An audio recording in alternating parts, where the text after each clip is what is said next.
रसूलुल्लाह सल्लल्लाहु अलैहि वसल्लम को जो मेराज करवाई गई, इसकी एक बहुत बड़ी हिकमत यह भी थी ताकि नमाज की जो फर्जियत है ना, वो आम अहकाम की तरह ना हो। मेराज पे बुला के नबी को नमाजें दी गई हैं ताकि उम्मत नमाज को दीगर इस्लामी अहकाम की तरह ना समझे। भाई आपने जब किसी को गिफ्ट देना होता है, एक तरीका तो ये है कि आप पोस्ट कर देते हैं, उसके घर में लेटर आया, खोला तो 5 रुपए निकले इसके अंदर से, ठीक है ना, ये भी एक तरीका है गिफ्ट देने का।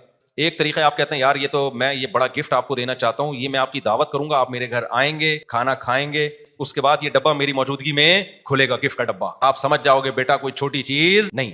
वैसे ही अगर गिफ्ट देने के लिए भेज दे तो उसका खाली डब्बा ही भेज दे, वो घर बुला के दिया जाएगा, छोटी चीज गिफ्ट नहीं दी जाती। तो अल्लाह ने अपने हबीब सल्लल्लाहु अलैहि वसल्लम को अपने पास बुला के नमाजों का तोहफा दिया। और कैसे दिया? पहले 50 नमाजें फर्ज की। अल्लाह ने 50 देनी नहीं थी, देनी कितनी थी?